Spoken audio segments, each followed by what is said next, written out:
Ryan, which... No, I'm not going to do it. Never mind. I can't even do the British accent well. No, you can't. And I'm not even gonna.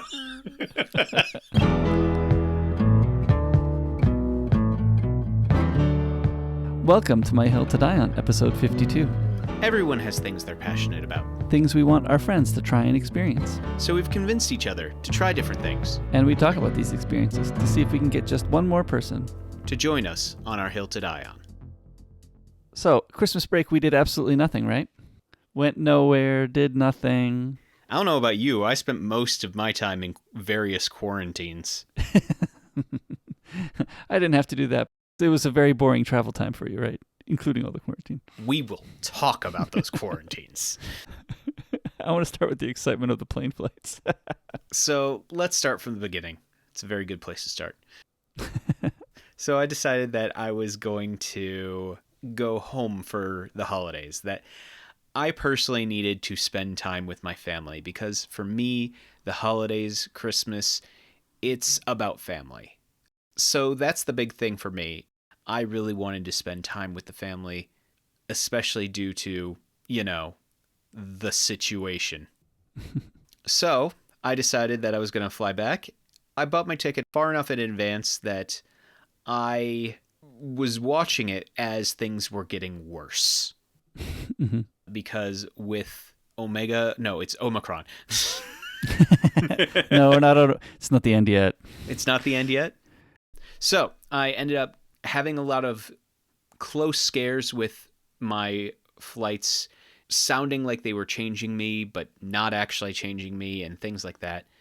And then all of the arrangements of getting the proper COVID tests to make sure that I could get on a flight and, actually fly. Right, that's what changed. Somebody's rules changed that you had to get your test 24 hours before you flew. Yes, that was America's rules that changed.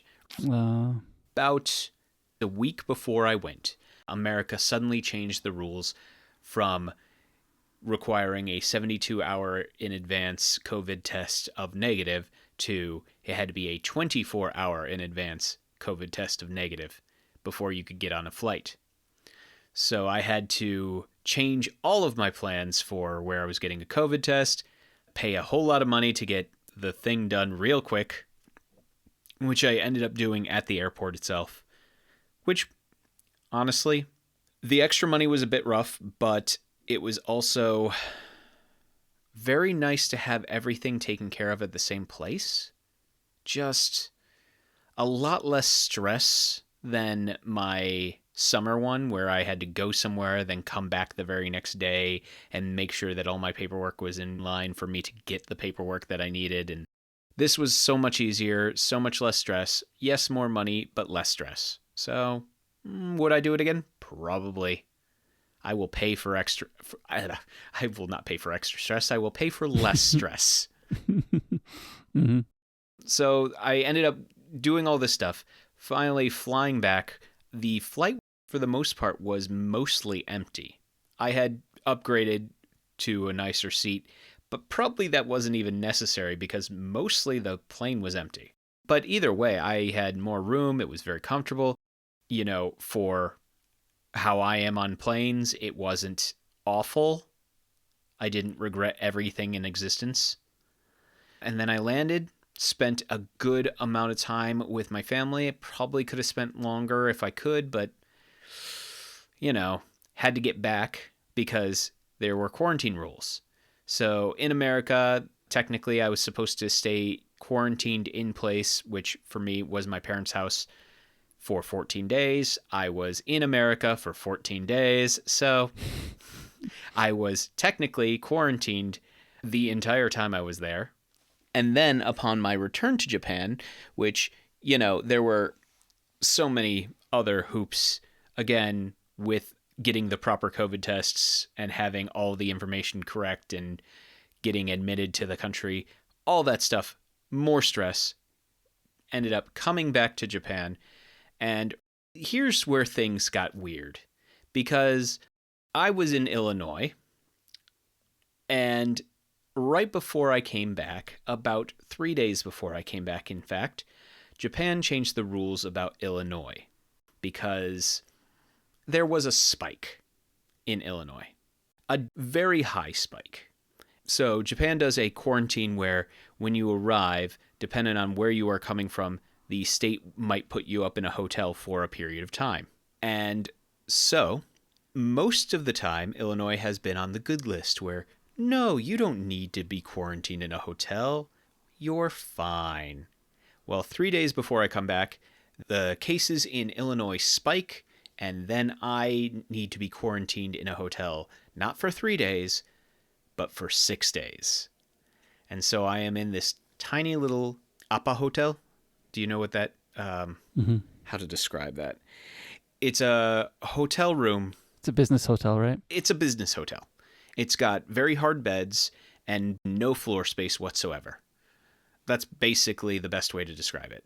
There is a TV on the wall, and the footprint of the entire room is the bed. So I was there for 6 days, just me and my Switch and the food that they delivered. Now, I'd like to talk about this food. I have feelings about this food. Strong feelings about this food. I was very happy with one thing. I didn't pay for it. Now, it tasted like I didn't pay for it. Mm-hmm. The entire time, every day was the same thing. It was a bento lunch with cold, hard rice, sides that were not good, just genuinely not good. Most of the time, I had no desire to eat them at all. And sometimes they would give you a instant cup of miso soup. That was the food that I had for 6 days, for 3 meals a day. So you made your own miso soup. It wasn't warm when you got it. You poured it into a paper thing and made it yourself. Yeah. Well, Oh, and I should mention that the provided coffee in the room, there were 3 packets of instant coffee for 6 days. That's it? And they didn't give you more? I probably could have requested more, but every time I called down, it was a whole rigmarole. And quite honestly, the less I interacted with them, the easier my life was. So I chose to suffer. By the time I got out of there, I was eager to eat anything that wasn't cold, hard rice and sides that made me... There were days where the sides made me gag. Simply because the flavors were just not good, and then it had been cooked in a way that it would be able to survive being room temperature, just in case the person who was in the room was asleep when they knocked on the door to deliver the food. But here's the problem. Even if you answered the door within 30 seconds of that thing getting put on your door, it was already cold. So, yeah. It was a losing battle. It was a very losing battle. Anyway, all this to say, after 6 days, I got released from there, went back to my house, where I then got to spend the last 8 days of quarantine in my own house. And so I moved from their food, the food I could get here, which, let's just say it was a step in the right direction. Mm-hmm. All this to say, my time in the States was glorious. I loved the time that I was able to spend with my family. I got to see pretty much most of the family who live in the Illinois area. And it was just wonderful. I got to spend time with my parents. I got to spend time with my brother and his family. You know, it was just a wonderful experience. So it was a lot of quarantine, a lot of being stuck in what felt like the size of a bed kind of room. But would I do it again? Yeah. I needed the time with my family, and I really appreciated it. Mm-hmm. Despite all the whining and the complaining that I will probably do for the next year, I would do it again. Good, yeah. It did sound like you had a great time. That's for sure. You were hemming and hawing until you finally just made up your mind that you're definitely going to do it, and I think you did actually make the right choice. Yeah, I was mostly doing that because I was worried about the quarantine stuff. I was worried about all these regulations. But at the end of the day, I knew that I was going to be in a better place mentally, emotionally, if I was able to spend time with my family. Yep. I think it was good. So how about your winter break? Did you get to spend basically 24 straight days in one quarantine or another? No, we decided to stay in Japan. I think we might not be leaving Japan for a while still. I don't know if I want to imagine what a quarantine would be like with all of my family. Not sure I want to try that. I'm just imagining them putting your entire family in one hotel room. Exactly. Or what would it be to get the COVID tests for all of our family arranged? I mean, the airport one, like you said, it's definitely the easiest to arrange. And paying for one person, I think, is reasonable, but paying for 5 people?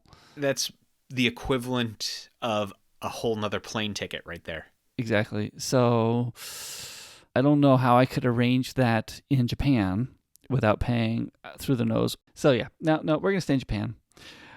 We did, of course, get to go to Disneyland and Disney Sea.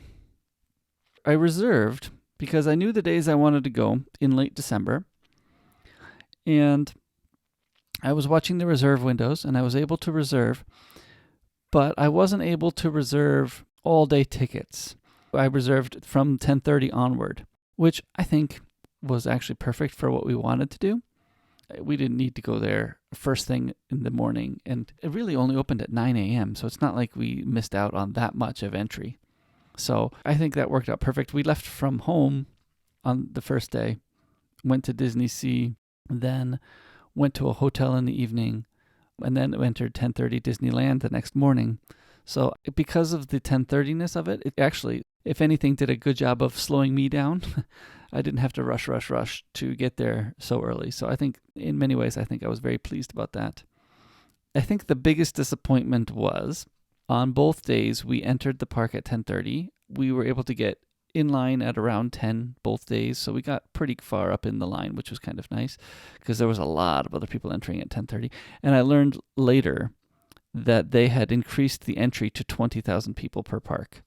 So it was feeling about the same amount of entry that I would have gone on a pre-COVID period time, the same amount of people. Mm-hmm. So it wasn't the glorious, like, park is almost empty trips of the past 2 times I went. It was about the same amount of people as is always there. Entering at 10:30, though, we got in, and because of the new ticket system, they don't do fast passes anymore. You can reserve the ability to stand in line and wait at a ride, which sounds kind of funny. They call it a standby pass, which means you have to have the pass to enter the standby, which is the standby is the normal wait line. And because of the numbers of people, we weren't able to get the newer rides. We wanted to go on Soaring in Disney Sea, and we wanted to go on Toy Story in Disney Sea. And both of those rides, by the time we had entered the park at 10:30, because I took out my phone right as we entered, because you can't reserve before you enter. Right after you enter, you can do it. So I reserved on my phone, and we couldn't get those rides. And in Disneyland, we wanted to do the Bell Ride, and we couldn't get the Bell Ride. Or Baymax, but even Baymax was reserved. We had a great time anyway. We did a whole bunch of rides in Disney Sea. My middle daughter did the Raging Spirits ride, which has the 360-degree roller coaster where you flip upside down. So she did that, and she also did Tower of Terror, which was brand new for her, and was hilarious to watch her do that. But she did a great job. I'm not sure she'll ride Tower of Terror again for a little while, but I think she'll do Raging Spirits next time we go. But yeah, we had a great time. We did a bunch of rides, and the waits weren't too bad. The waits were about 20 minutes to half an hour on most of the rides we wanted to do. It's definitely not as good as it was when it was empty, but it was not bad. Not bad at all. Disneyland was about the same. Some of Disneyland's rides were 30 to 45 minutes. But Disneyland, my youngest daughter did the Big Thunder Mountain ride, and that was big for her. And she really enjoyed that. She was like, oh, I don't want to do Big Thunder Mountain. And my oldest daughter's like, you did Space Mountain. Well, come on, it's the same kind of thing. So they finally talked her into it. She's like, oh, yeah, it's better than Space Mountain, she said. So that was good to hear her say that. So, yeah, she really enjoyed that ride. So, yeah, I mean, it was a pretty successful thing. One of the things I was thinking going into this, I've been fighting with myself. For the longest time, I've wanted to buy a camera. I bought a DSLR a long time ago when I first came to Japan, so almost 20 years ago. And I still have it. It takes pictures, only 8-megapixel pictures, but it takes pictures. It's nice. So I've had a camera, but, I've wanted a newer DSLR for quite a while. And I kept thinking about it. And even if I bought one, I knew I would not use it enough to rationalize anything expensive. Like, there's no way I could rationalize anything expensive for a DSLR because I will not use it anywhere near enough. You'll have to slum it with like a Black Magic or something. Yeah, well, that's a video camera, but yes, I do have a Blackmagic video camera. And I use it every once in a while. I do have fun with my video camera. But I want something that takes pictures. And actually, when I bought the Blackmagic, I thought I was going to be able to use it more for pictures than I can. I mean, I knew that it wasn't really going to do good, but I thought I'd be able to use it more for pictures than I do, and I don't really use it much for pictures. So I was thinking about it, and I borrowed the school's mirrorless camera for a while. And really, that's fine. It's great. The school's mirrorless camera is wonderful. And the thing I realized, though, even when borrowing the school's mirrorless camera, is that because it takes pictures that aren't in like the workflow that my iPhone uses, where my iPhone automatically uploads its pictures to my server when I get home, it automatically backs them up, automatically organizes them for me. Like, all of that stuff is just automatic. I don't have to think about it. But when I take pictures on a mirrorless camera, I have to remember to stick the card in the computer and download them and then upload them. And it's, if this is what you do, it's not annoying. But because I don't take pictures often enough, again, because I can't rationalize a big camera, I'm not going to take pictures often enough. It's annoying. So I kept thinking about this. And I was like, fine. What I want is to be able to use my iPhone more efficiently as a camera even. Because I have a decent iPhone. It's an iPhone 11. We talked about it many episodes ago. It's still good. I really enjoy using it. So how can I make it more efficient? And a quick search on Amazon, I found a fairly decent grip that will make my iPhone feel like a mirrorless camera. Because I think one of the things, even at Disney, when I went in past, is my iPhone stays in my pocket. And when you hold a mirrorless camera or something, it stays in your hand. Because you can't really slip it in your pocket, for one thing. So it stays in your hand, so it's ready to take photos. So one of the things that this grip, and this is what I was realizing, I don't use my iPhone as a camera because it goes back into my pocket all the time. But if I have this grip, it will stay in my hand, because with the grip on, it does fit in my jacket pocket, I noticed, but it pretty much stays on my hand and ready to take photos anytime. So then I was able to capture more of those moments. So then it acted more like a DSLR or a mirrorless camera would. The only difference is I don't get as much of the nice depth effects that a camera with a real lens would give me. But you know what? I don't really need that also. I mean, I would love it, but I don't really need it.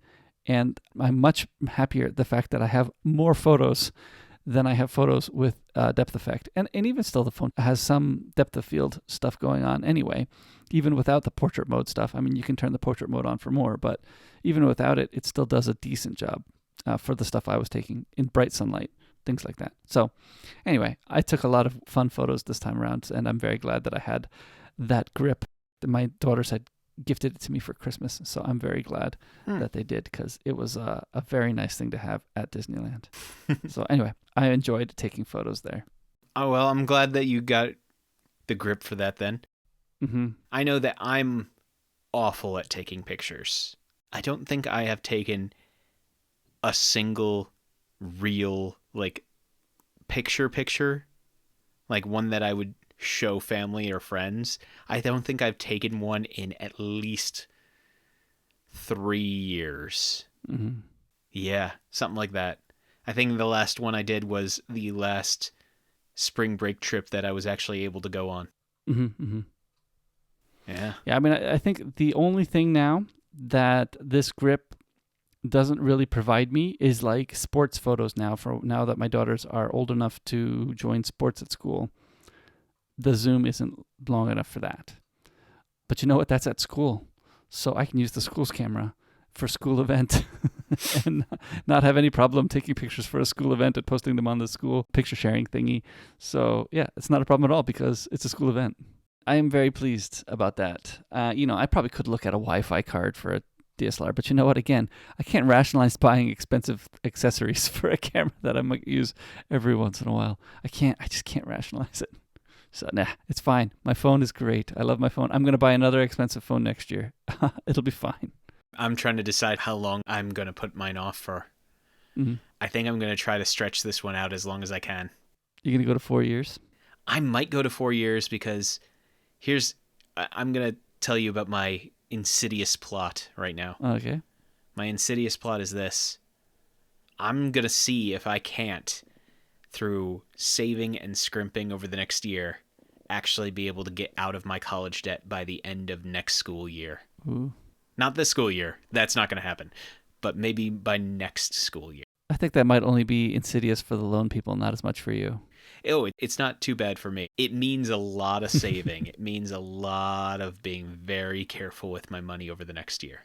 I think it's possible. I mean, I think you might be able to make 4 years. I mean, I look at my phone right now, and I'm definitely entering 20%, the low battery warning at the end of the day. Oh. But usually I'm just scraping into that low battery warning. Like by the time I plug it in, it's still at 18%. Usually like in the last 10, 15 minutes of me using the phone, it warned me. Yeah, I'm nowhere near that. Oh yeah, good.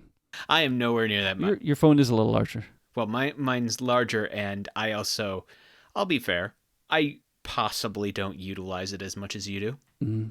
Yeah. Yeah, so then I think you're going to be fine. Because if you're not getting into that, then I think you're going to be good. I utilize my phone for many things, but unless I am actively using it during a day, it often won't reach that 20 point. Mm. That's because, to be fair, I don't call people that often, and yet you have people calling you on your phone all the time. Yeah. People calling me, I don't call other people. Yeah, that's what I said, I thought. Mm-hmm. Yeah, that's true. I did work on my programming project again. I know that you were in the office when I discovered I had a bug that was really bothering me. Which bug was this one?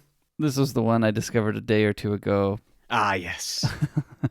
I put as much checks into this programming project as I can, right? Like, don't delete an assessment if there's grades, right? Like warn them, hey, there's grades. Are you sure you want to delete this? Or, hey, you're changing the type of assessment. If you change the type of assessment, that's going to reset all the marks. Do you know that?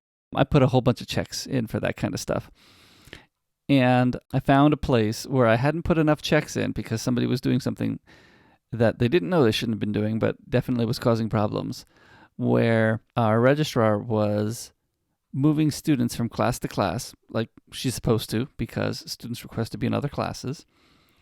But then all of the marks that they had in the class they moved from weren't being deleted properly. And I have checks for this in some places, but not in the place she was using. So I had noticed one or two. A teacher pointed out, hey, look, there's this grades here, and it looks like it's from the student that left. I'm like, oh, yeah, it is. I wonder how that got there, So then I just deleted it. I didn't think about it. And then a second teacher asked, and I was like, huh. And this is the one you heard me thinking about, the second teacher. I was like, maybe there really is a hole. So then I did a search through our system, and I found 64 of them. I was like, okay. Apparently this has happened a few more times than 2. So I was like, 64 holes or 64 errors? 64 errors. 64 grades that had gotten left behind from students who had moved classes. So 64 marks that had gotten left behind, where the mark doesn't know who it belongs to anymore because the student has left the class. So it's like, well, whose mark is this? I don't know. So 64 of those. So it wasn't too hard to make a delete command that deletes them, but I did spend today working out how to make it so that it tests for this and then throws up an error that says, no, you can't move the student yet because there are marks. Now, I need to think through this process a little bit more still, I think. At the moment, she can't move it at all until all the marks have been cleared out. Now, my thinking behind this is, if a student was to ever switch mid-semester, the teacher would need to have moved all the marks to the new class first and then delete the student from the old one. Right now, the registrar can't move a student at all if there's any marks in there. But I think I probably want to give the registrar the power to delete all the marks, because I think she might have a teacher who doesn't understand that they have to clear everything out, right? Like, I think that case might come up every once in a while, so I think I need to give the registrar the ability to do that, but I'll work on that later. Mm-hmm. But right now, it will check to see if there's any marks. Now, the way that it does it is it just checks to see if there's any values in there. So the records could still exist even if the values are empty. So I did then put a thing where if you're moving a student from one place to another, first it does a check. Are there any values that will stop it from being able to move? And if the answer is yes, then it throws up an error. If the answer is no, if there's no scores anywhere, it either means that there's no scores at all, or there's scores that are blanks. And it just goes ahead and deletes blanks if it finds any at that moment. So as the student's moving, if there's any blanks in there, just delete them, because we don't care. The student's moving to another thing, so we don't need it. It passed the test of, is there anything we care about? So since we passed the test of, is there anything we care about, just delete anything that's remaining. So that's what I spent my time on today. Little bugs like that. I mean, it's not a little bug because it took me a while to write the code, to do the checking, and to do the deleting. But I think these are the things that add value. These are the things that clean up the messes. So, because students move classes, it happens. I mean, I think one of the things that I really wanted to spend time on in the future is making it so that a student can move from one class to another, and the system migrates the grades for you. That's going to take a bunch of work. But like, hey, this assignment here, if they move from second period English to third period English, you know what? I bet you the teacher has the same assignments that have the same names, that belong to the same categories. So can't you just move the grade over for us? Of course, the same in human terms is not always the same as what computers think, but can I get it to be at least close, right? Can I have it say, hey, I see these line up, and these ones I didn't find an exact match. Could you help match which assessment you think it belongs to? And then, these assessments match together now, and then it'll just move the grade over. So anyway, I want to work on that. Because I think those things are the things, those things that are hard for us to do, make the software much more valuable if I can get it to do it. I did a few other little bugs. One of the other teachers pointed out to me that the sorting wasn't working properly in one place. So that was easy to fix. It was definitely a mistake I made. I could see it right away. I was like, who put this here? A few little bugs fixed today. Good. Let's talk about a game corner. Because the game that I want to talk about today is a game that is extremely good. It's a very short game, like 2 hours, but it's called What Remains of Edith Finch. It is a very good game. I highly recommend it, especially if you want to play a game that will make you feel a lot of things by the end. Mm-hmm. So What Remains of Edith Finch is a game that takes probably about 2 to 2.5 hours.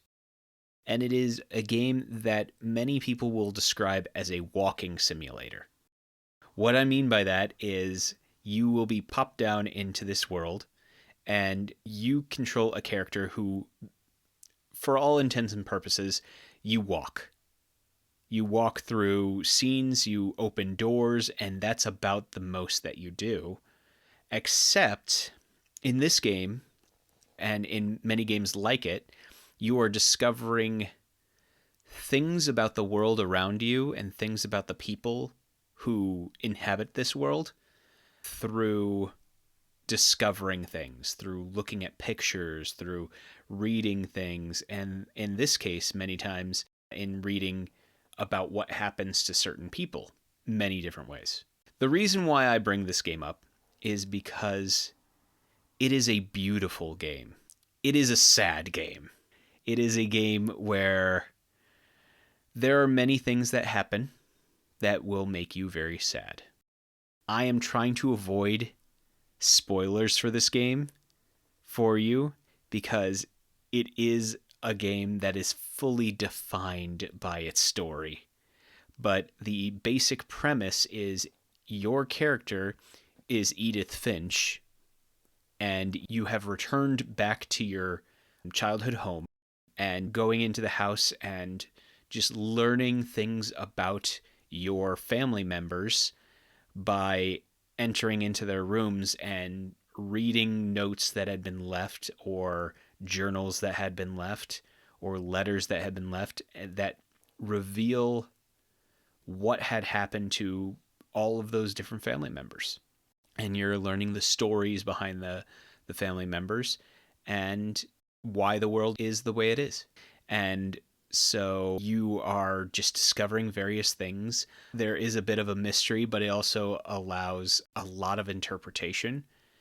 And you just spend the entire game going from room to room, discovering something new about a different family member, and then going to the next room and discovering something new about a different family member. And it is so heavily story-based in all intents and purposes. It is a storytelling medium just done through video games rather than a book. And it is beautiful and it is excellent. It is a game where you finish it and you just have to sit and think, because it is heavy and amazing and everything you could want out of a story. But also, it does make you a little sad. Okay, a lot of sad. But I will be honest, if you play this game alone, it is very easy to get very, very introspective. Fortunately, I had been spoiled enough on it that I knew what kind of game it would be. I knew the tone of the game. And so I said to one of my friends, no, I'm going to play this game and we're going to experience this story together, because I can't deal with experiencing this one by myself. Mostly because I played another game that's very similar to this. Same kind of tone, same kind of walking simulator, called Everyone's Gone to the Rapture. Yeah. And so you're discovering what happened in that world and discovering all sorts of things like that. But again, if you play that one by yourself, very easy to get introspective. And I will say that between the two, What Remains of Edith Finch is so much more powerful. So much more powerful. But Everyone's Gone to the Rapture is good. It's just not as excellent as What Remains of Edith Finch. I think partially because What Remains of Edith Finch is condensed into 2 hours.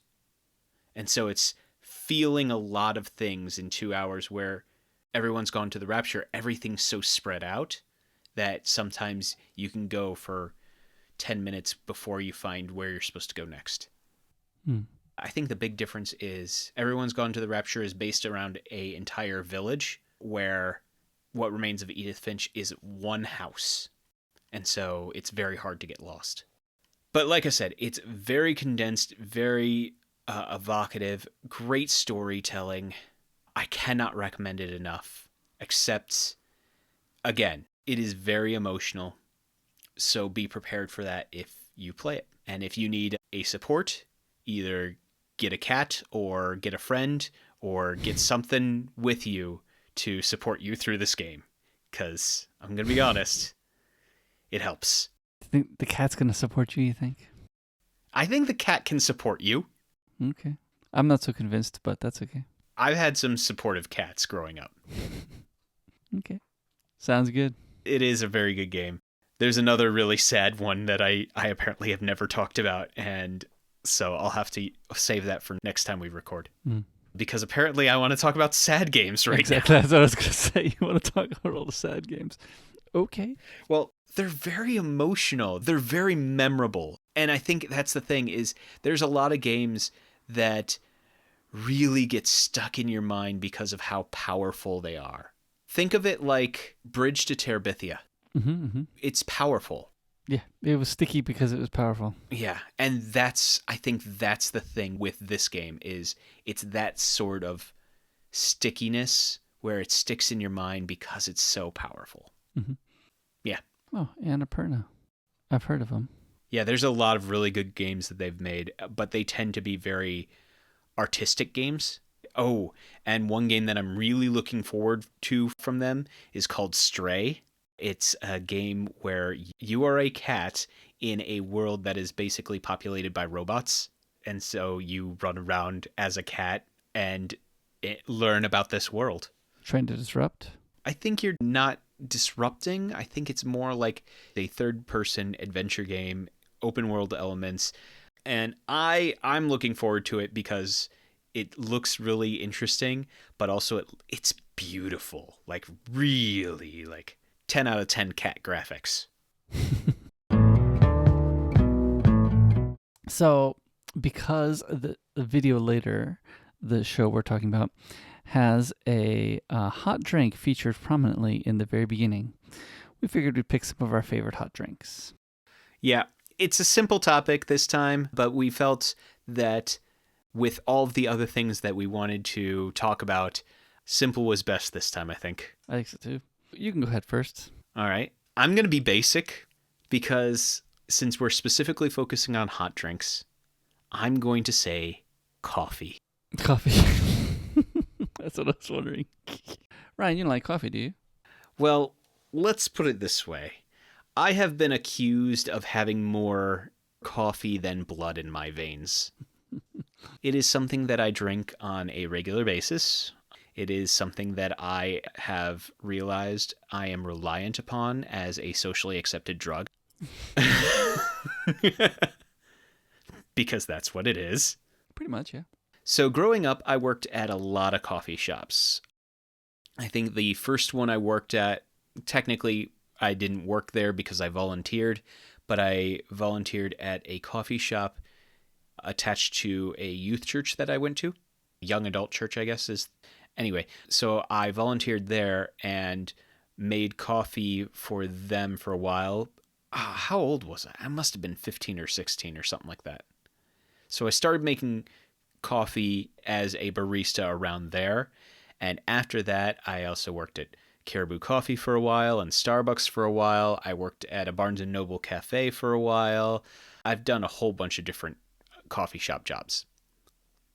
And like I said, I have been around coffee a lot. I enjoy the taste of coffee a lot.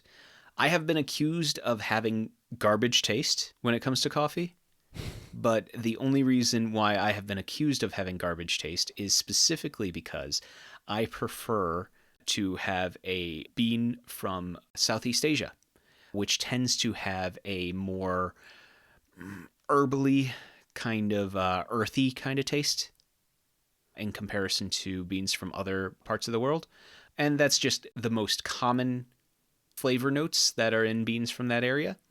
But I tend to like those kind of coffee flavors where it's more earthy, more herbally. Some people will say it tastes a little bit like tobacco. I don't know if I quite, well, depending on which bean you get and depending on how dark you roast it, it can. But I really like that flavor. Like I said, I've been accused of having garbage taste because there is a few people who have said, no, Ryan, you just like your coffee to taste like dirt, rather than when I try to describe it as earthy and herbally. Long story short, I like coffee. I need coffee in my veins constantly. I loves the coffee. Yes, yes. You know, I'm not a coffee drinker. And I've kind of really only gotten into teas a little bit. I don't drink it regularly at all. But since coming to Japan, I have picked up a little bit of a like of royal milk tea. One of the nice things about it is kind of prevalent in Japan. You can find it quite easily. And you can buy it in the wintertime in vending machines already hot. So that is very nice. So I do enjoy a royal milk tea every once in a while. One of my friends who helps out with cross country drinks it religiously. He has a bottle with him every time I see him. I think he must get it as a subscription, which I think is a great idea. I didn't pick it up from him, I'd say, I guess, but I understood that it could be something that you could like a lot from him. I don't think I like it a lot, but I do enjoy it every once in a while because it is a sweet tea, and the creaminess of the milk that they put in generally brings the tea to something that I like, I think. So yes, I am a fan of it. I wouldn't say I'm a big fan, but I am a fan of royal milk tea. And if you come to Japan in the winter, you should buy it in a vending machine because it's quite good. Well, I'm going to disagree with you. Oh, are you? Okay, sure. Uh-huh. Because if you come to Japan in the winter, you shouldn't be buying that.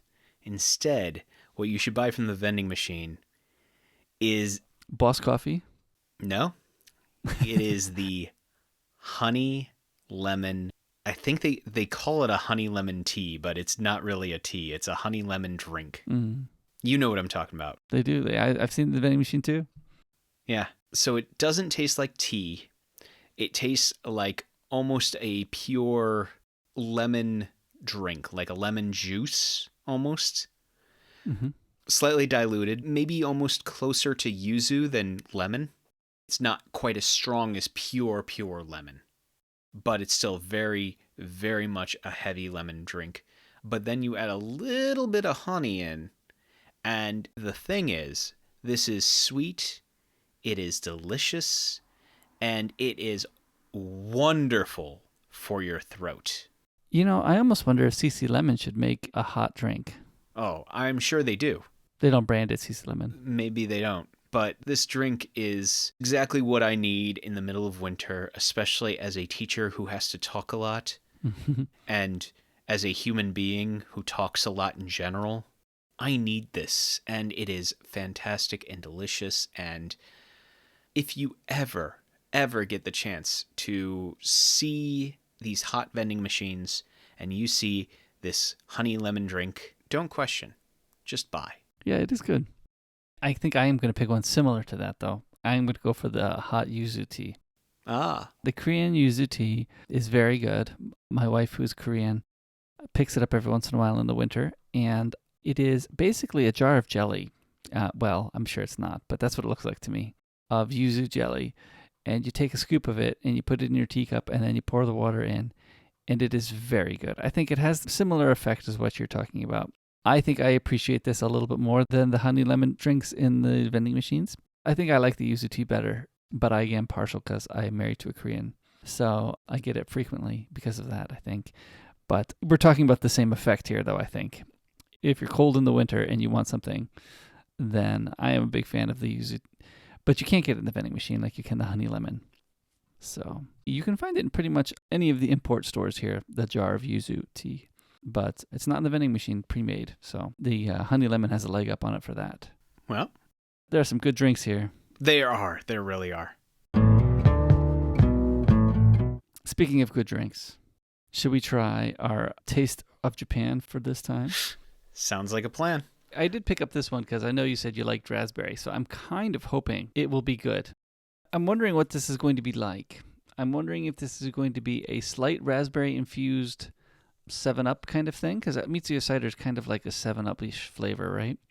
We should probably say beforehand that this is a raspberry Mitsuya cider. This is a Mitsuya raspberry cider. Well, it doesn't say cider, actually. So that's why I'm confused. Yeah. It says Mitsuya raspberry taste in katakana toward the bottom there. Yeah, but usually if it's Mitsuya, I assume cider. Right. I would assume cider. So I think it's a slight raspberry flavor infused 7-Up kind of drink. Probably. So it still could be good. It's not going to be as nice and strong as a Fanta per se. Oh, yeah, no. But I think it still might be pretty good. I'm hesitantly hopeful. I think that's the best way I can describe how I am feeling right now. Look, it says here in the label, in English, nonetheless, it says in Japanese on the other side. In English, it says that this flavor launched in 1990 and is reproduced today. Does that mean that after 1990, people stopped liking it?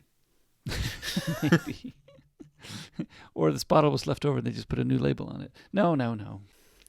I don't think it's that. Yeah. Well, let's... Yeah, that's interesting.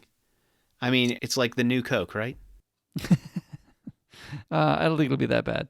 Okay. But, all right, let's see. Ooh, the smell coming out is very nice. Yeah. Very nice and strong raspberry smell. Well, I think it's much better than I expected. Yeah. Since I set my expectations kind of low, I guess.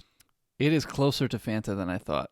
But it's not super strong. Like, it doesn't taste as, like, sugar encrusted as Fanta does. No. I mean, I guess it's the raspberry, but it definitely has a bit of a sour bite to it, which is very good, I think, which I like. I really like this. I'm going to give this an 8. Yeah, it's not bad. I was thinking 7, but I think you might be able to talk me into an 8. Yeah. Oh, it's going to be better than Yuzu Honey, yeah. Yeah, it's better than Yuzu Honey, so it's got to be an 8. Yeah, this is a good one. Mm-hmm. I think an 8 is very accurate. Yep. Yeah, I'm already halfway done. It is a good drink. Yeah, I'm going to try to save some for the rest of it. Really, the only downside in this is that it's 1% fruit juice. Like everything else we drink? Yeah, pretty much. It's too bad that it's not stronger. With the flavor being so good, I was kind of hoping it would be stronger in the fruit juice, but... What, did you expect it to be more nutritious for us? Healthy, come on, healthy drinks. Oh, well. You know, that Kiwi Mikuchu was 100%, wasn't it? Sorry.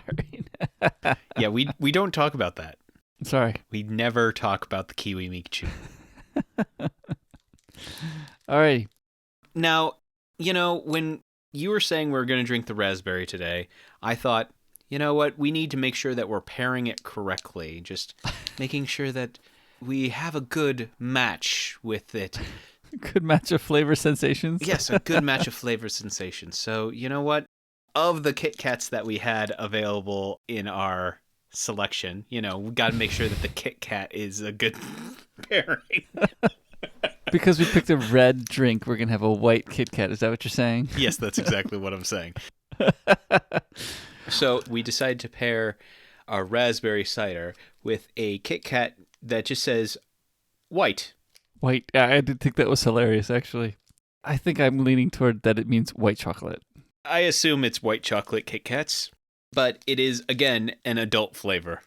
Yes, it is an adult flavor, so it is not going to be a sweet. So, it has a very good chance of being good. All right. Well, I am looking at it, and it's white with... Yeah, with speckles. Yeah, speckles. That's interesting. I'm curious on what those speckles are, but... Let's see. It's not white chocolate. Well... It's more like white cream, right? It's interesting. I think it's trying to be cookies and cream. I think it's probably a less sweet version of that cookies and cream one we had a few episodes ago, actually. But that's not what I expected when I first opened it. Yeah, I was expecting white chocolate. I'm not as big of a fan of white chocolate, so I actually think I like this better. I like white chocolate, though. Cookies and cream, we gave a low rating. Yeah, I don't remember why. I don't remember why either. But I think this is pretty good, this one. It might have been too sweet. Maybe. And maybe this one being the adult taste is... It makes me laugh every time, I'm sorry. I know. Adult sweetness, I guess, is probably a better translation. Adult sweetness. This KitKat's just for you adults. Kids won't like it at all. Horrible. No, I like this one. I don't know if it's enough to give it an 8. I think I'm going to give it a 7 at least. I'm going to try one more just to see exactly where I land, but I'm not a huge fan. You're not as big on it as I am? No. I'm going to give it a 6. I think that's about where I'm feeling on it. You can feel free to give it a 7, give it an 8, but it's all right. It's pretty good. Yeah, I mean, I think it's all right. I'm just going to give it a higher all right rating than you are, I think. All right. I'm giving it a 6. Yeah, I think I like it. I'm keeping it at my 7. I like it. Following along with more and more about Next Gen, because it is, yes, one of my favorite TV series. So we're walking through it slowly, skipping a few episodes here and there. A few episodes? A few. Well, we skipped a lot of season 1 and 2. And actually, the episode just prior to this is Measure of a Man, which is the first one we talked about. We did that one first because it is one of the better Star Trek episodes. And since it had both Jonathan Frakes and Brent Spiner featured heavily, and we had just seen them, that seemed like a good one to go over. So that was season 2, episode 15. And today we're going to talk about season 2, episode 16, which is called Q Who. Q Who. Which, by the way, we are probably going to screw up at least 28 times in the rest of this episode. QQ or Who. No, Q Who. Yeah. So it's good they had 2 hits right back to back, which is very interesting for season 2, because this is pretty much the only time that happened in season 2. Tell me how you really feel. If anything, actually, I'm a little disappointed that there was no Dr. Pulaski in this episode, because she's not that bad in season 2, but she's not even in this one at all. So, oh well, that's too bad. No, instead we get Ensign Sonia Gomez. Oh yeah, we'll talk about her. So you should watch it for sure, because this is a good one. This has a lot of importance in where Trek goes in the future. So please do watch it and then come back. Or hopefully you've already watched it, but anyway.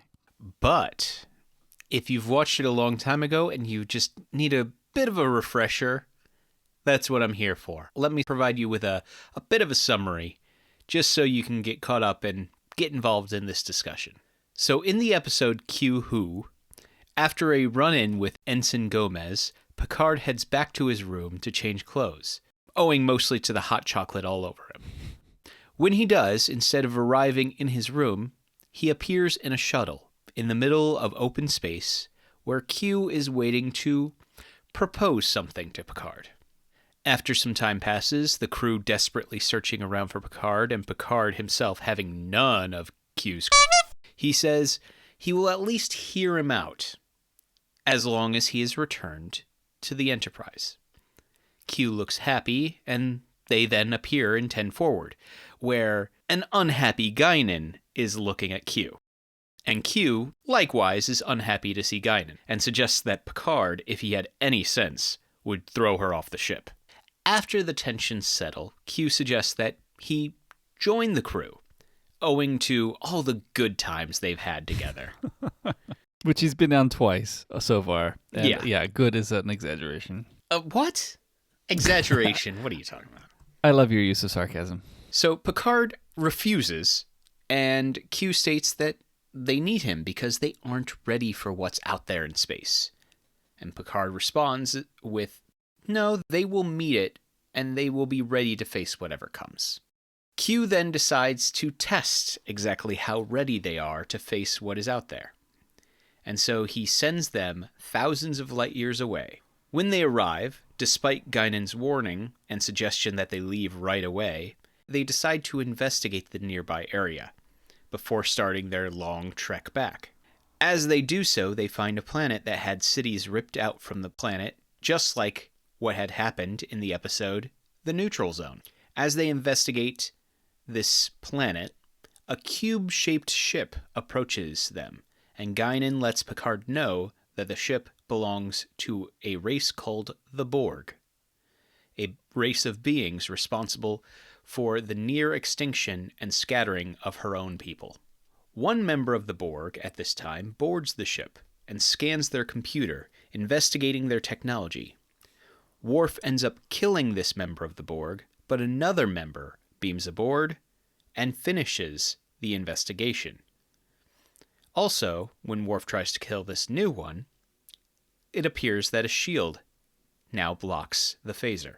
After all of this, the Borg then use a tractor beam to attempt to take apart the ship and harvest the material they have discovered, the material being the Enterprise itself. And after shooting the source of the tractor beam stops, and the Borg stop their whole process. At this time, an away team decides to investigate this ship and discovers a bit more about the nature of the Borg, how they are a hive mind, and they've melded technology and biological parts together.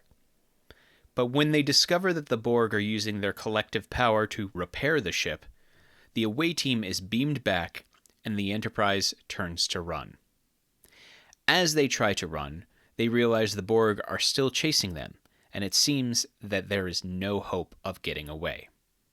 Q keeps mocking Picard during this time, saying that he wasn't ready. And when Picard snaps, he says, if we're destroyed, Q will not be able to gloat. Picard says, if you wanted us to be frightened, we're frightened. If you wanted to prove a point, you've proven your point. If you want me to say, I need you, I need you. At this, Q looks very pleased with himself, snaps his fingers, and suddenly they're far, far away from the Borg, back where they began.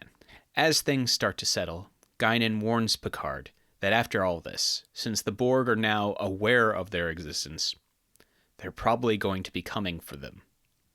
Picard responds that Q might have done the right thing for the wrong reasons, as they may have really needed a good kick in their complacency. So, Ryan, I know you've watched this before. Yes. But what do you think? I mean, it's an excellent episode. Mm-hmm. What more to say? It's the first encounter truly with the Borg. Mm-hmm. It's Q being Q. I love the bits and pieces of Guinan's mysterious past being revealed. I mean, it's a great episode. I mean, I think one of the interesting things, it's Q being Q, and, holding the title of the episode like he mostly does all the time when he's there. But he's not even really in the episode a lot. He's in the episode. He makes appearances. He's the instigator. Right. But after that, he lets them deal with it. Mm-hmm. So I think it's quite interesting. If you only compare it to his previous 2 appearances, then this is the least he's ever been in an episode that has his name in it. Well, that's why when you reach the end of the episode, you say, Q who? Yeah. Why was he here? It's hilarious to learn that while we get annoyed with Q, his compatriots get annoyed with him. It's like not all the Qs are like this guy. Some of them are almost respectable. And he is the one that's annoying to some other people too. Okay. Mm-hmm. Yep, it's good to see O'Brien again in command of the transporter. Mm-hmm. We knew he was going to get them out. No questions. Yeah. He's O'Brien. Mm-hmm. Mm-hmm. Now I'm double guessing my research here. I heard that this won an Emmy for sound editing and mixing. I think I'm going to double check that real quick. I actually looked that up for you. This episode won 2 Emmy Awards. Okay, good. Only 4 other episodes of Trek have won this many. It won Outstanding Sound Editing for a series and Outstanding Sound Mixing for a drama series. There we go. So, yeah, pretty nice for them. Mm-hmm. It was nominated also for Outstanding Achievement in Special Visual Effects, but did not win. Yeah, which is too bad. I mean, because that slicing of the ship is a pretty cool effect. Oh, yeah. Drastic and tough to watch, but pretty cool. To see them lift it out like that, that was a neat thing, I think. But 18 crew members were there. Yeah. Which, I mean, in some ways, even watching it this time, I mean, I knew it wasn't going to happen, but even watching it this time, I was like, yeah, can't Q just undo that? And actually, back to that, the 18 crew members. Yeah? Why did they not go try to rescue them? Like, they didn't even think about mentioning that. Knowing what we know about the future, they probably could have been rescued. Probably. But did they think about that? Because, I mean, maybe it's in their mind, wouldn't they have gotten depressurized or something? Yeah, actually, that's what I was wondering. Along those lines, is it that they know they died because as it got exposed to space, they suffocated, right? Yeah. I almost wish there was a throwaway line that just said that in there. Like, yeah, it's too bad they suffocated in the vacuum of space, or it's too bad they died in space on the way to this Borg ship. Something like that. But before we get too much into the Borg, I would like to do Ensign Gomez first. All right. Tell me about Ensign Gomez, or what you want to say about Ensign Gomez. I did find that in reading my book, my Star Trek book, that she was supposed to become a recurring cast member. And that just didn't work out. I can't find a reason why, but she appears in this episode and the next episode. And then that's it. She doesn't return in Next Gen at all. Surprise, surprise, she does return in Star Trek Lower Decks 32 years later with a great part. So please do watch Lower Decks for that. Although at the time of this recording, it's the last episode that aired of Lower Decks, so it's at the end of season 2.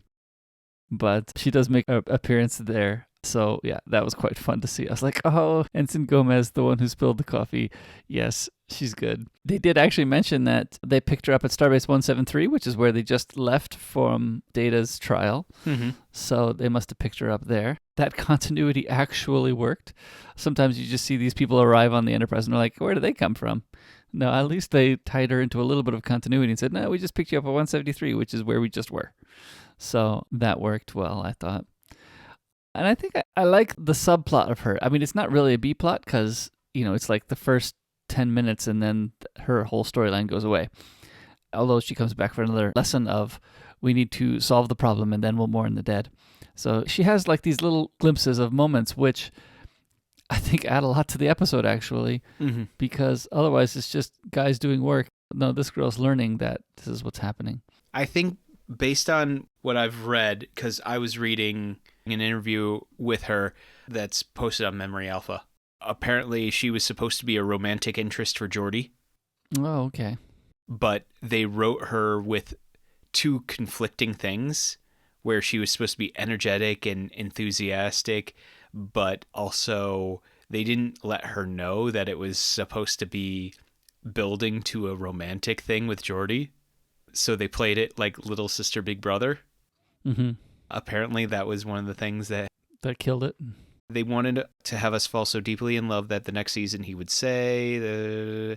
But they also wrote Sonia Gomez as comic relief, as a bumbling ensign with bright eyes who wanted to save the world but ends up spilling hot chocolate on Picard. And the feedback they got was there was no way that Geordi would fall in love with somebody like that. And this coming from the actress. Didn't know what they were going for because we weren't told to play it like it was romantic. I didn't get that clue until later, and we had done it a little like little sister, big brother relationship. So, yeah, that's apparently what she had said. Which the little sister, big brother makes more sense, actually. I mean, it's too bad that it didn't work out for her to come back. Mm-hmm. But really, it makes sense that it's more of a little sister, big brother relationship. Yeah, I think it works good. Which is too bad they didn't actually play up on that. Yeah, I think that would have been an interesting dynamic to keep running, but apparently they didn't want it. I mean, especially even in this episode where it's like, she's the audience counterpart, right? Like, oh, explain the situation to me, would you?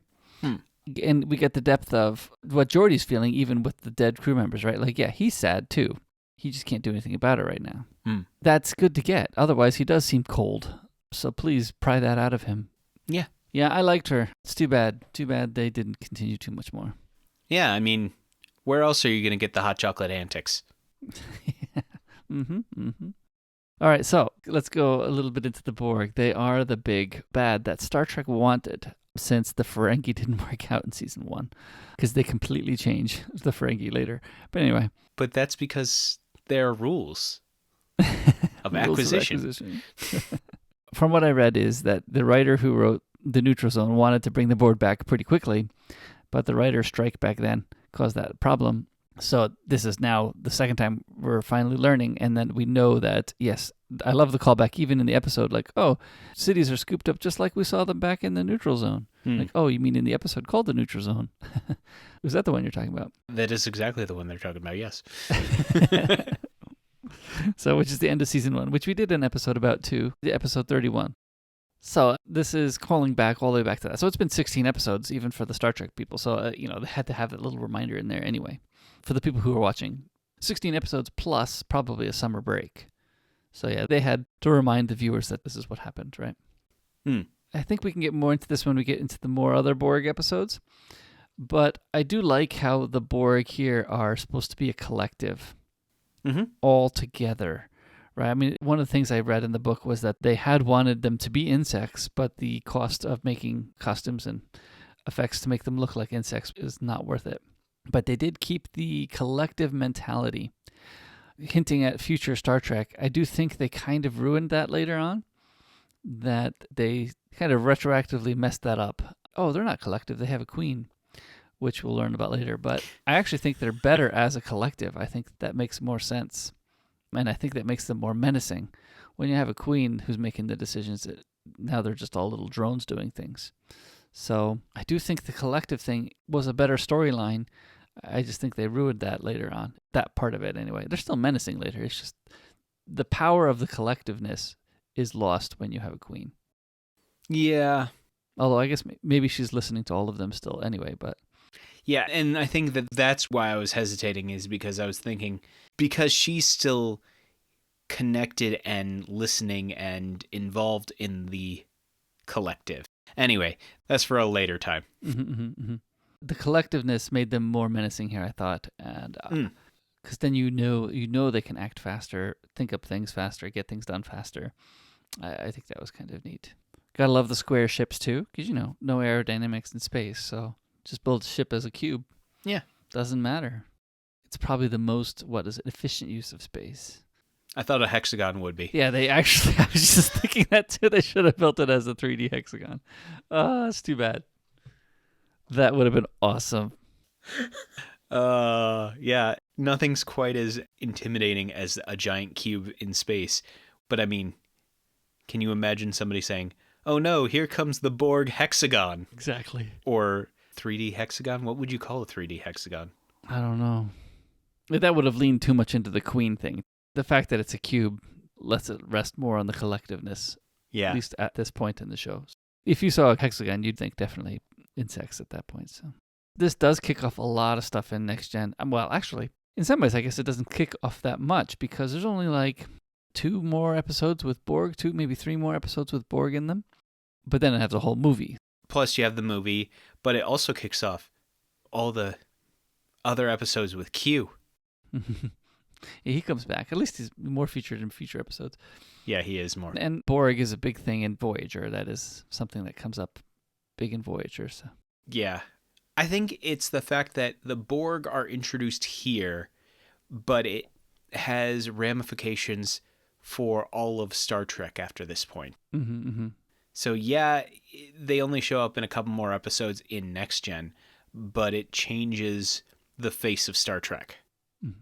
And so I think that's a big thing for me, is the fact that, yeah, this might be a one episode where it introduces this, but the amount of changes that came about through, I mean, not just in Next Gen, but in all the other series due to this one episode.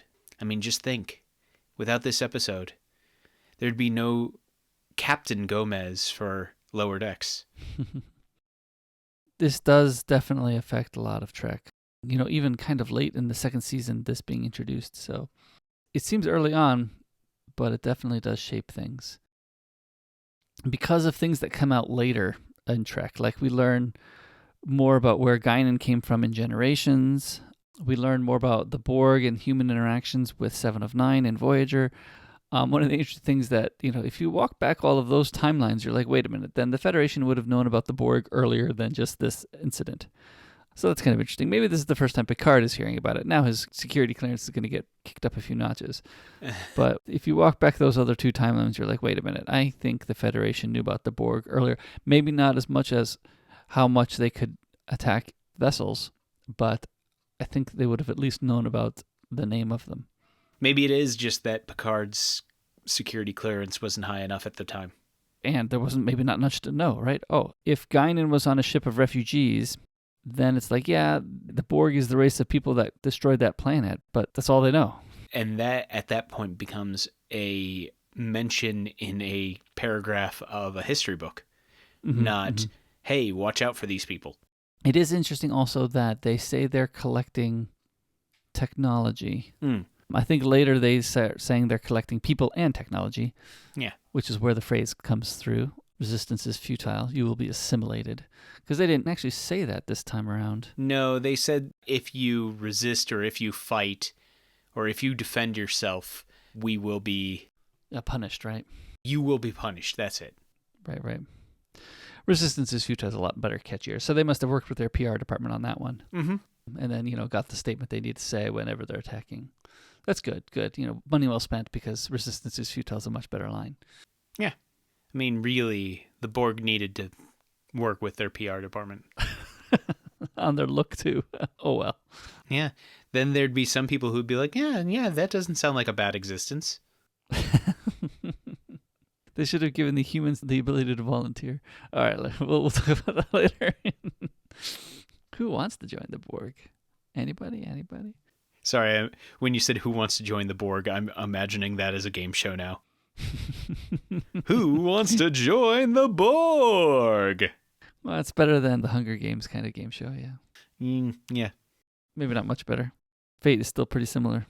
I don't know. Hunger Games, you always die. Some might say the existence as a Borg is a kind of death. But anyway, this was a good one. It kicks off a lot. And I think the problem is we're talking about future Borg more than we're talking about this incarnation.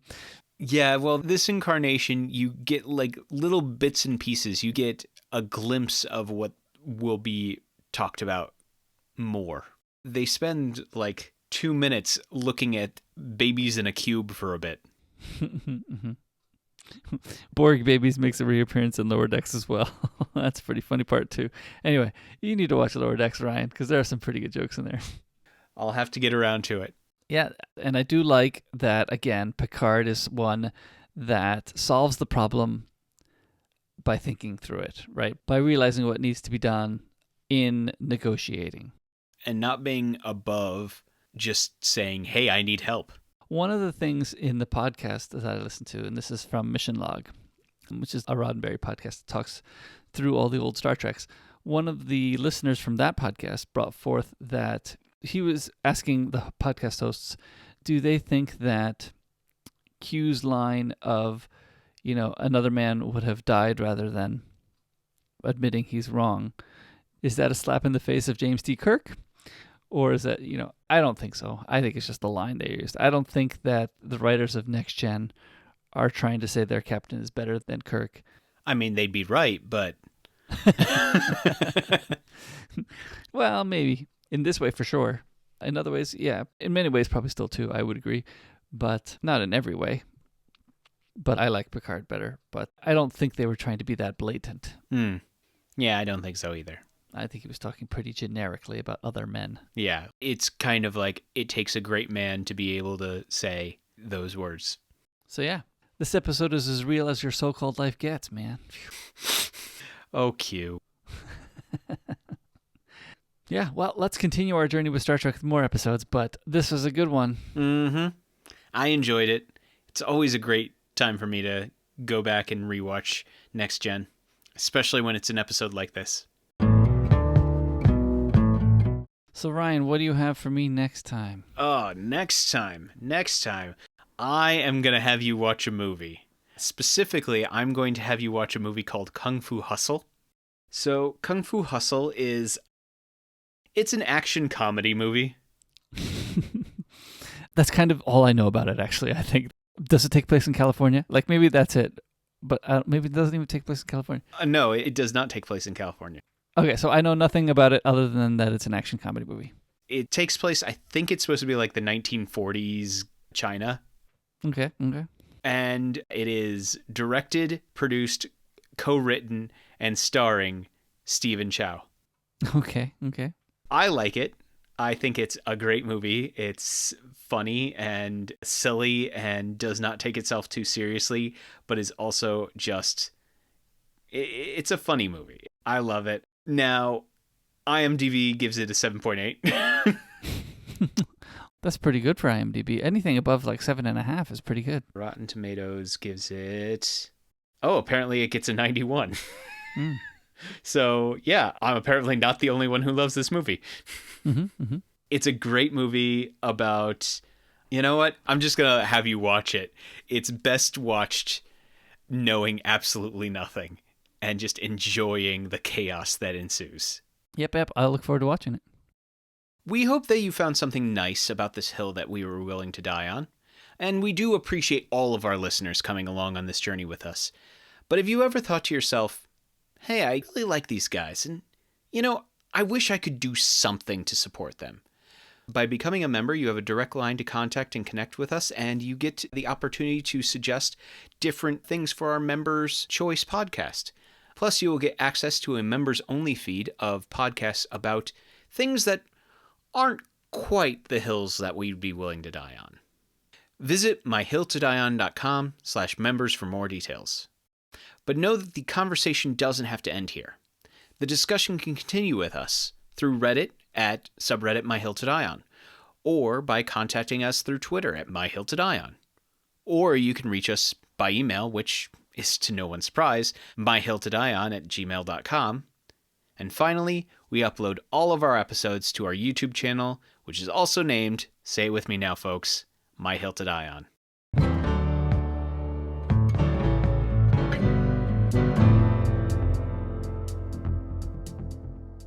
This is the first time on my new computer, and my first time in Monterey on a FaceTime call on my computer, and the waveform thing is much different than it was before.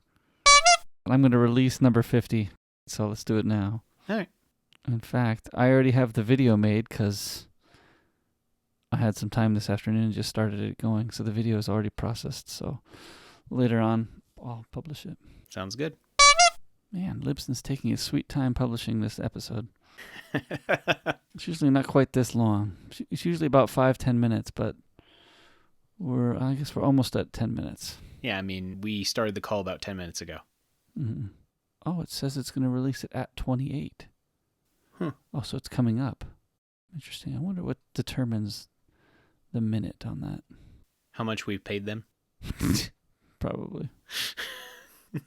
We didn't pay for the instant publish. What can you do? Well, I'll just put it on YouTube first this time. I don't think it'll go to YouTube first. I think we will not beat YouTube. YouTube will be too slow. It's Omicron. No, it's not the end yet. It's not the end yet? And I wonder if we ever get to a variant of Omega, what will they start doing? They're going to do alpha, alpha, alpha, beta. Is that what they're going to do? No. 1 alpha, 2 alpha, 3 alpha. Or we'll just have to go into new letters. You know, we'll figure it out. I've been cranking away at these audiobooks. Mm-hmm. Yeah, you have. You're putting me to shame. Yeah, this is like my 5th book this year already. I got to keep it up. I might be able to get to 52 books this year. Well, see, my struggle right now has been, since the beginning of the year, it's been nothing but podcast editing for me, so I haven't really gotten a chance to listen to anything. I will say, when you were suggesting possible pick 2s, one of the things that came to my mind, but I was like, I don't really have a lot of good stories that I'm willing to tell about this one. But one of the ones that popped in my mind was terrible first impressions. Yeah, I don't have any good ones that work for that either. Another one I was thinking is something that you tried, but of course went badly. That of course went badly? Yeah, well, I mean, you tried to do that you thought was a wise move, but went badly. There's a lot of things like that I could say. I'd have to think about it, but yeah. I was talking about getting permission from the parents, which you're taking pictures of your kids. Oh, yeah. Sorry. Sorry. Was my silly joke too obscure? Possibly. I watched a few movies with few actors in them. Yeah. Thinking, oh, this might be good. The movie was not good, so it doesn't quite fall into my favorite solo actor things. Speaking. So just so you know, I don't like all movies with few actors. One that got close, I'll tell you, is called Stowaway. That's on Netflix. Got close, has only 4 actors in it the whole movie. It got very close, but doesn't quite cut it as a hill. I should put it in my, not my hill. Yeah. I was just thinking of something to say. My mind is getting slipperier. Yeah, mine too. It's that point in the episode where our brain starts slowing down. So, Ryan, what do you have for me next time? Oh, next time. Well, let me delay while I open up the page and remember what I actually have for you next time.